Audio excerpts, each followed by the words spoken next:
السلام علیکم ورحمۃ اللہ وبرکاتہ. میں نونو پٹھان ایک بار پھر سے آپ سب کا استقبال کرتا ہوں، خیر مقدم کرتا ہوں ہمارے یوٹیوب چینل اور فیس بک پیج پر. جیسے کہ آپ سب جانتے ہیں کہ کچھ سوال ہوتے ہیں، کچھ مسئلے ہوتے ہیں جو کہ لوگ پرسنل بھی پوچھتے ہیں اور کمنٹ کرتے ہیں، تو ہم مفتی صاحب سے معلومات کرتے ہیں. تو آج بھی کچھ سوال ہیں، ہم معلومات کریں گے مفتی صاحب سے. اور لیکن اس سے پہلے ہم مفتی صاحب کا استقبال کرتے ہیں، خیر مقدم کرتے ہیں کہ مفتی صاحب تشریف لائے. مفتی صاحب آج بھی کچھ سوال ہیں، اور جیسے کہ رمضان کا مبارک مہینہ چل رہا ہے، کافی سارے سوال ہیں. کہ سب سے پہلا سوال یہ ہے کہ روزے کی حالت میں انجیکشن لگوانا کیسا ہے؟ بسم اللہ الرحمن الرحیم. روزے کی حالت میں انجیکشن لگوانا کیسا ہے؟ دیکھیے، اگر طبیعت زیادہ خراب ہو اور انجیکشن کی ضرورت پڑ جائے تو روزے کی حالت میں انجیکشن لگوانے کی اجازت ہے. اور صرف انجیکشن ہی نہیں، اگر کسی کو اور زیادہ پریشانی ہو اور ڈاکٹر گلوکوز لگوانے کی تجویز کر دے تو گلوکوز بھی چڑھوا سکتے ہیں. لیکن اس بات کا دھیان رکھیں کہ گلوکوز یہ اس کے لیے اجازت ہے جو بیمار ہو. ایسا نہیں کہ آدمی شوقی ہے، تھوڑے بہت طبیعت خراب ہو، کسی کی لوز موشن ایک آدھ بار اور جا کر گلوکوز چڑھوا دے طاقت کے لیے، تو طاقت کے لیے نہیں. اگر طبیعت زیادہ خراب ہو تو پھر گلوکوز چڑھوا سکتے ہیں، انجیکشن لگا سکتے ہیں، اور اس سے روزہ نہیں ٹوٹے گا، روزہ آپ کا برقرار رہے گا، روزے میں کوئی کمی نہیں آئے گی. جزاک اللہ. مفتی صاحب آج کا ہمارا دوسرا سوال یہ ہے، روزے کی حالت میں الٹی آ جائے تو کیا؟ ہاں، اگر روزے کی حالت میں کسی انسان کو خود بخود الٹی آ جائے، قے ہو جائے، خود بخود اگر الٹی آ جائے تو چاہے الٹی تھوڑی ہو یا کثیر مقدار میں ہو، اس سے روزہ نہیں ٹوٹے گا. خود بخود الٹی آنے سے روزہ نہیں ٹوٹے گا. لیکن اگر کوئی انسان الٹی کرے، مطلب کوئی پریشانی ہو یا اس نے حلق میں ہاتھ ڈال کر کے الٹی کرے، تو اگر الٹی کرنے سے اگر خود سے الٹی کرے تو روزہ ٹوٹ جائے گا. لیکن اگر خود بخود الٹی آ رہی، یعنی انسان کے عمل سے اگر الٹی آ رہی ہے تو روزہ ٹوٹ جائے گا. اور اگر خود بخود الٹی آئی قدرتی تو اس سے روزہ نہیں ٹوٹے گا. اور اس میں ایک مسئلہ یہ بھی ہے، اگر کسی کو قدرتی الٹی آ جائے تھوڑی سی اور پھر واپس بھی چلی جائے وہ چیز، تو جب بھی روزہ نہیں ٹوٹے گا. اچھا. ہاں، کیونکہ رمضان کے اندر یہ مسائل اس طرح کے پیش آتے ہیں. بعض دفعہ کھانے میں بے احتیاطی ہوتی ہے اور بدہضمی ہوتی ہے، اور اکثر و بیشتر الٹی کی شکایت لوگوں کو ہو جاتی ہے. تو وہ بہتر تو یہ ہے کہ کھانے کا ذرا نظام صحیح کریں. ایسا نہیں کہ ہمارے یہاں جو سسٹم ہے، ہمارے یہاں بس کھانے پر ٹوٹ پڑو. ٹوٹنا نہیں ہے، کھانا ایک حساب سے کھائیں، کھانا سنت سمجھ کر کے کھانا کھائیں. مفتی صاحب ہمارا اگلا سوال یہ ہے، روزے کی حالت میں وکس یا بام لگانا کیسا ہے؟ ہاں، روزے کی حالت میں وکس یا بام لگانا، اگر کسی کے سر میں درد ہے یا بدن میں درد ہے اور بام لگانے کی ضرورت پڑ جائے سر میں، وکس تو آپ اوپر سے سر میں لگا سکتے ہیں، ناک کے اوپر بھی لگا سکتے ہیں. ایسے بدن میں درد ہے تو بدن میں درد کو کوئی تیل ہو یا کوئی منہ وغیرہ سب لگا سکتے، کوئی روک ٹوک نہیں، اس سے روزے میں کوئی خرابی نہیں آئے گی. مفتی صاحب ہمارا اگلا سوال یہ ہے، روزے کی حالت میں احتلام ہو جائے تو کیا روزہ ہاں، دیکھیے، ایک انسان کا روزہ تھا اور روزے کی حالت میں جیسے فجر بعد سو جاتے ہیں اور سونے کے بعد احتلام ہو جائے، غسل کی حاجت پیش آ جائے، تو احتلام ہونے سے کیا روزہ ٹوٹے گا یا نہیں ٹوٹے گا؟ تو معلوم ہونا چاہیے کہ احتلام ہونے سے روزہ آپ کا نہیں ٹوٹے گا. اگر آپ پر غسل واجب ہو جائے تو آپ جا کے غسل کریں اور آپ کا روزہ برقرار ہے. ایسا نہیں کہ آپ یہ سمجھیں کہ میرا روزہ ٹوٹ گیا اور پھر کچھ کھا پی لیں. اگر کچھ کھا پی لیا آپ نے تو پھر آپ کا اب روزہ ٹوٹ گیا، اس سے پہلے روزہ نہیں ٹوٹا تھا. روزہ اب ٹوٹے گا آپ کے عمل سے. جزاک اللہ. مفتی صاحب ہمارا اگلا سوال یہ ہے کہ روزے کی حالت میں ناخن کاٹنا اور زیر ناف کے بال کاٹنا کیسے؟ ہاں، دیکھیے، یہ مسئلہ بھی بڑا عام ہے اور لوگوں کے ذہن و دماغ کے اندر یہ بات ہے کہ اگر ہمارا روزہ ہے تو پھر ناخن کا بھی روزہ ہے، روزے کی حالت میں ناخن نہیں کاٹیں گے. اسی طرح بہت سے لوگ سر کے بال نہیں کٹواتے ہیں، بال بڑھ جاتے ہیں، بغل کے بال بڑھ جاتے ہیں اور بال نہیں صاف کرتے ہیں. اسی طرح زیر ناف صاف نہیں کرتے ہیں. تو آپ کو معلوم ہونا چاہیے کہ روزے کی حالت میں آپ اپنا ناخن بھی کاٹ لیں گے، کاٹنا جائز ہے. بغل کے بال بھی صاف کریں، زیر ناف بھی صاف کریں، اور سر کے بال بھی جا کے کٹوا سکتے ہیں.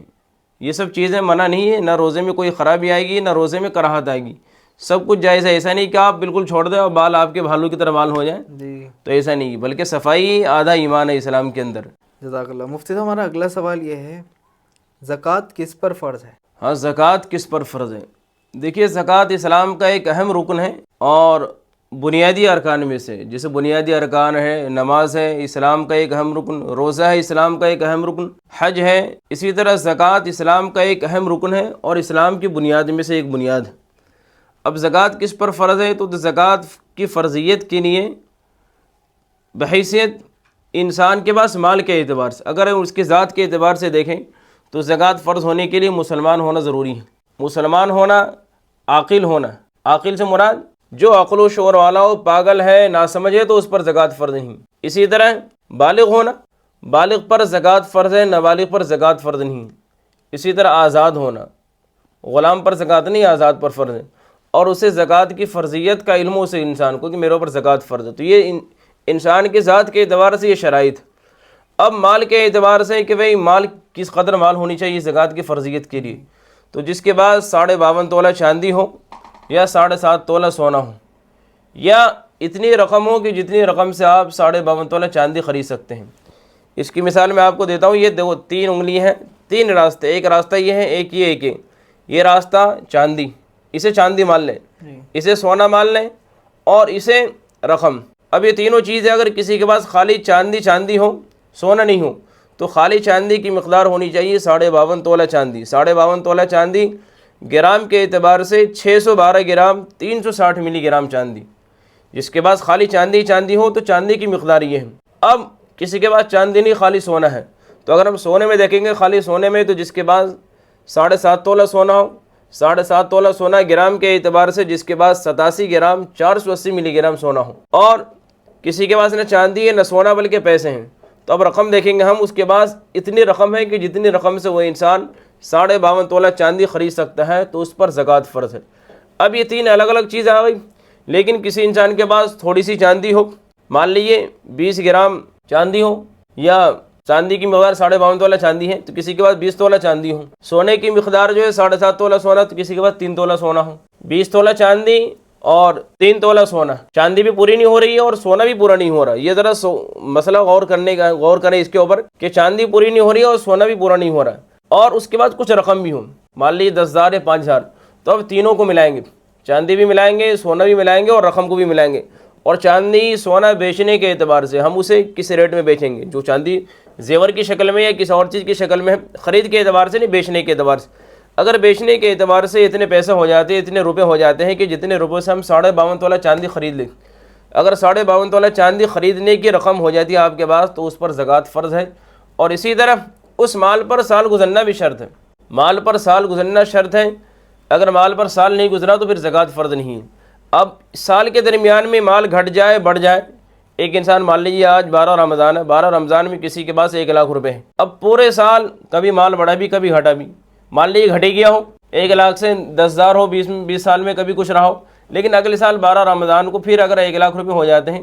اور حالانکہ صاحب نصاب ہونے کے لیے شاید کہ آج کے دور میں ہمارے مراد آباد میں چاندی کی جو قیمت ہے تقریباً 75,000 روپے کلو ہے، 75 یا 80 جو بھی، تو میں 80 کے اعتبار سے مان کے چل رہا ہوں. اگر کسی کے پاس 40,000 روپے ہیں تو صاحب نصاب میں سال گزرنے پر، تو اگر بیچ میں گھٹ جائے بڑھ جائے کوئی بات نہیں، لیکن جس دن سال پورا ہو، سال چاند کے اعتبار سے، یہاں پر اسلام کے جتنے بھی احکام ہیں سارے احکام میں چاند کی تاریخ کا اعتبار ہے، انگریزی تاریخ کا اعتبار نہیں. تو چاند کی تاریخ کے اعتبار سے سال کا گزرنا ضروری ہے، اور باقی مالیت کے اعتبار سے اتنی مالیت ہو تو اس پر زکوٰۃ فرض ہے.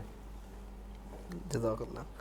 مفتی صاحب ہمارا اگلا سوال یہ ہے، تراویح کی دوسری رکعت میں امام صاحب نے سورہ فاتحہ چھوڑ دی اور آخری رکعت میں سجدہ سہو کر لیا، تو کیا نماز ہو جائے گی؟ دیکھیے تراویح کی دوسری رکعت ہو یا کسی بھی رکعت میں اگر امام صاحب سے غلطی سے سورہ فاتحہ چھوٹ گئی، سورہ فاتحہ پڑھ نہیں پائے، سورہ فاتحہ چھوٹنے کی صورت میں اب آخر میں اگر امام صاحب نے سجدہ سہو کر لیا، اگر امام صاحب نے سجدہ سہو کر لیا تو نماز ہو گئی، کیونکہ سورہ فاتحہ کا پڑھنا واجب ہے. سورہ فاتحہ کا پڑھنا واجب ہے اور قرأت کرنا فرض ہے. یہ 2 الگ الگ چیزیں سمجھنے کی ضرورت. سورہ فاتحہ واجب ہے، قرأت فرض ہے. اب قرأت سورہ فاتحہ قرأت کے اندر بھی آ گئی، نفس قرأت سورہ فاتحہ قرأت بھی ہے اور سورت ملانا وہ بھی قرأت. خالی صرف سورہ فاتحہ پڑھنا واجب ہے اور آگے سورت ملانا وہ بھی واجب ہے. یہ بات ذرا پیچیدہ ہے، غور کرنے کی ضرورت ہے. سورہ فاتحہ واجب ہے اور واجب کی چھوڑنے پر اگر آخر میں آپ نے سجدہ سہو کر لیا تو آپ کی نماز ہو گئی. سیدھی بات یہ ہے کہ سورہ فاتحہ واجب ہے، واجب کی چھوڑنے پر سجدہ سہو واجب ہے، سجدہ سہو کر لیا تو نماز ہو گئی. لیکن اگر کوئی سجدہ سہو نہ کرے تو پھر نماز نہیں ہوئی اور پھر اس نماز کا لوٹانا ضروری ہے. اس رکعت کو، دونوں رکعت باطل ہو گئی، اس کا لوٹانا ضروری ہے. تو اس لیے اس کو زیادہ ایشو بھی بنانے کی ضرورت نہیں ہے. مفتی صاحب ہمارا اگلا سوال یہ ہے، روزے میں کوئی عورت افطار بناتے وقت نمک چکھ سکتی ہے؟ ہاں دیکھیے، افطار بناتے وقت نمک چکھنا، عورتیں افطار بناتی ہیں اور نمک چکھنے کی اجازت ہے یا نہیں، تو یاد رہیں کہ بھئی جس کا مرد بد مزاج و بد اخلاق ہو، جس کا شوہر بد مزاج بد اخلاق ہو اور نمک کی زیادتی ہونے پر یا نمک کی کمی ہونے پر، کھانے پینے کی چیز میں اگر نمک زیادہ ہو جائے تو وہ آسمان کو سر پہ اٹھا لے, گھر کے اندر ایک ہنگامہ برپا کر دے. اور بدتمیز انسان ایسے ہوتے ہیں انہیں کسی کی پرواہ نہیں کہ بھئی ایک عورت میری بیوی یا کوئی بھی میرے گھر میں میری بہن یا ماں کوئی بھی میرے لیے افطار تیار کر رہی ہیں. اور بھائی عورت ہے, غلطی ہو سکتی ہیں, انسان سے نمک کی زیادتی بھی ہو سکتی ہے اور کمی بھی ہو سکتی ہے. تو آیا ایسی صورت میں جس عورت کا شوہر بدمزاج بد اخلاق ہو یا کوئی کسی کا بیٹا بدتمیز ہو, بعض دفعہ جاہل بیٹے جو ماؤں پر زیادتی بھی کرتے ہیں, بہنوں پر زیادتی کرتے ہیں, تو اگر گھر میں اگر مرد بدتمیز انسان جو کھانے میں نمک کم ہونے پر زیادہ ہونے پر بدتمیزی کر ہنگامہ کرے, تو پھر ایسی صورت میں اس عورت کے لیے افطار بناتے وقت کھانے پینے کی چیز کو چکھنے کی اجازت ہے. زبان سے بس چکھ لے لیکن اسے اندر نہ نکلے, زبان سے ہلکا چکھ لے کہ بھئی نمک صحیح ہے نہیں ہے, پھر اس کے بعد آپ کلی کر لیں تو روزے میں کوئی کمی نہیں آئے گی, روزہ آپ کا برقرار ہے. مفتی صاحب ہمارا اگلا سوال یہ اور بہت اہم سوال ہے کہ ناپاکی کی حالت میں سحری کھا کر روزہ رکھنا کیسا ہے؟ دیکھیے غسل واجب ہو جائے کسی انسان پر, اور بعض دفعہ دیکھیے جیسے ہمارے شہر میں چھوٹے چھوٹے مکانات ہیں اور مشترکہ فیملی ہے, بعض دفعہ انسان کو شرمندگی ہوتی ہے کہ صبح سے میں نہاؤں گا تو گھر والے کیا کہیں گے بھائی کیوں نہ آ رہے ہیں, اور سب لوگ سمجھ ہی جاتے ہیں. تو یہ تو شرم کی بات ہے, لیکن مسئلے کے اعتبار سے یہ کہ اگر آپ کے ساتھ اگر یہ مسئلہ پیش آ جائے, احتلام ہو جائے, نائٹ فال ہو جائے, یا احتلام نہ بھی ہو, کوئی شادی شدہ انسان ہم بستر ہو جائے, بیوی سے صحبت کر لیں, اور صبح اس کی آنکھ ایسے وقت میں کھلی کہ صبح جب آنکھ کھلی تو وقت بھی بہت تنگ تھا کہ سحری کا وقت ختم ہونے والا ہے, تو ایسی صورت میں پہلے غسل کرے یا پہلے سحری کرے, چاہے جس کنڈیشن میں ہو, کنوارے کے ساتھ احتلام ہو یا شادی شدہ کے ساتھ ہم بستر ہونے کی صورت میں. تو بھائی اگر وقت تنگ ہے تو آپ اسی حالت میں ناپاکی کی حالت میں سحری کر لیں, اور سحری کرنے کے بعد آپ غسل کر لیں اور غسل کے بعد فجر کی نماز پڑھ دیں. ایسا نہیں کہ آپ پر غسل واجب ہے اور آپ بس ناپاکی کی حالت میں پورے دن ایسے رہے. ہاں لیکن سحری ضرور کر لیں, اور آپ کا اس حالت میں اگر آپ نے سحری کر لی اور روزے کی نیت کر لی تو آپ کا روزہ مانا جائے گا, روزے میں خرابی نہیں آئے گی. مفتی صاحب ہمارا اگلا سوال یہ ہے, روزے کی حالت میں بیوی سے ہم بستر ہو گیا تو کیا حکم؟ دیکھیے بھائی روزہ جو ہے صبح صادق سے لے کر غروب آفتاب تک کھانے پینے اور ہم بستری سے رکنے کا نام روزہ ہے, جماع سے رکنے کا نام روزہ ہے. اب انسان کھا بھی نہیں رہا لیکن ہم بستر ہو گیا تو اس کا روزہ کہاں رہا, روزہ باطل ہو گیا, روزہ ٹوٹ گیا. اب جب روزہ ٹوٹا تو اب اس صورت میں شرعی اعتبار سے کیا حکم اس پر نافذ ہونا چاہیے, کیا ہے شرعی اعتبار سے؟ تو اگر روزے کی حالت میں کوئی انسان ہم بستر ہو جائے بیوی سے تو روزہ اس کا ٹوٹ جائے گا, اور روزے کے ساتھ قضا اور کفارہ دونوں لازم ہے. قضا اور کفارہ دونوں لازم ہے. قضا کیا ہے کہ پھر اس کے بعد اس روزے کی قضا کرنی پڑے گی, اور کفاری کی شکل میں اس انسان کو, غلام کا دور ہے نہیں, یہ تو غلام آزاد کرنے کا حکم ہے, لیکن غلام کا دور نہیں ہے, تو انسان اگر روزہ اس حالت میں روزے کی حالت میں حرکت ہو جائے تو 60 روزے لگاتار رکھنے پڑیں گے. کتنے روزے؟ 60 روزے لگاتار. یہ وہ لوگ جو اس طرح کی حرکت کر جاتے ہیں کان کھول کر کے سن لیں, اگر روزے کی حالت میں ہم بستری کر لی, آپ نے بیوی سے ہم بستر ہو گئے تو 60 روزے آپ کو لگاتار رکھنے پڑیں گے, یا ایک روزے رکھنے میں موت آ رہی ہے آپ کو, اور 60 روزے لگاتار رکھو گے.